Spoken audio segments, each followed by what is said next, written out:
Hello, hello, on se retrouve aujourd'hui pour le lancement d'un nouveau projet en collaboration avec Isa Créa. Le nom d'Equinox en solstice. Tout un programme, je vous en dis plus tout de suite après. Comme d'habitude, si ça ne t'intéresse pas, je te souhaite de passer une bonne journée. Tu trouveras peut-être sur la chaîne d'autres vidéos qui pourront éventuellement t'intéresser.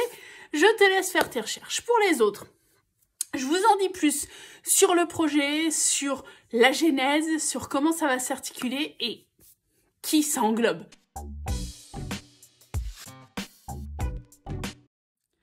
Nouveau projet, comme je l'annonçais en introduction, il est né une fusion de neurones entre Isa Créa, je vous remettrai sa chaîne quelque part, et Bibi. Isa avait lancé le projet Un Siphon l'année dernière. Je vous remettrai le lien ici. Du coup, vous pourrez voir ma vidéo et vous pourrez voir toutes les personnes qui avaient participé au projet. La version 2 de Un Siphon fait un peu peau neuve et on s'est un peu torturé les esprits. Donc, on est parti sur ce défi qui aura lieu à chaque changement de saison. Donc, équinoxe et solstice, 2 équinoxes de solstice. On s'est consulté avec Isa, on a trouvé les thèmes, les défis. Il nous restait à proposer ce défi à d'autres personnes. Tout naturellement, nous avons proposé ça aux personnes qui étaient déjà dans Un Siphon et on l'a élargi à d'autres créatives. Elles ont accepté de relever ce défi qui va être en 4 étapes sans connaître les sujets. Donc on a beaucoup rigolé. On avait proposé à 10 personnes. 9 ont répondu présentes. Le groupe se compose Isa Créa, 2 Bibi, normal, hein, je n'allais pas lancer des défis sans essayer de relever le truc. Nani Scrap, Michel Beaulieu, Nathalie G. Fanfan. Donc ça, c'est pour le groupe de Un Siphon. Nous rejoignent Samantha Découverte et Imagination, Nicole Mathieu, Bananaski, Manianaski, Stas Béné, Marie Calac et Chantal Blanchard. Premier thème à faire donc pour ce 21 mars. J'ai beaucoup réfléchi et je me suis un peu tiré une balle dans le pied. Au début, je me disais, bah, ça va, c'est un thème facile. Ouais, mais ça, c'était au début.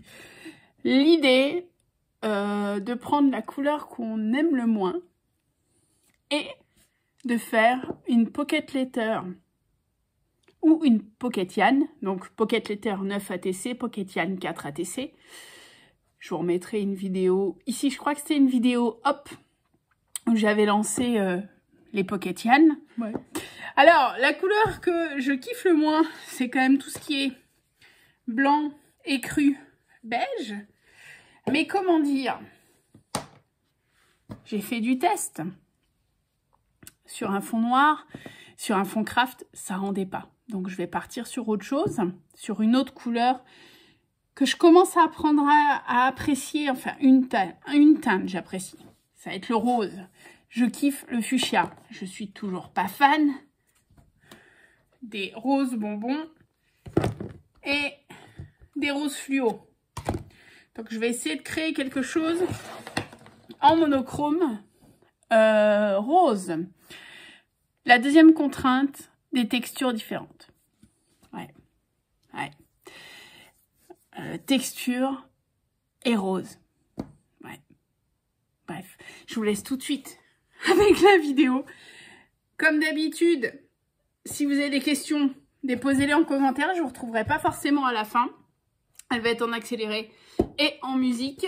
Et vous retrouverez toutes les participantes de ce défi de fou dans la barre d'infos. Allez, prenez soin de vous. Salut.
Ouais, j'avais dit que je revenais pas. Ben, je reviens quand même. Alors, Pocket Yann, PY.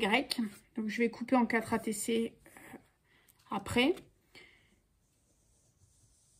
J'ai utilisé, du coup, cette peinture pour faire le fond en mode rouleau, gel presse, comme d'habitude.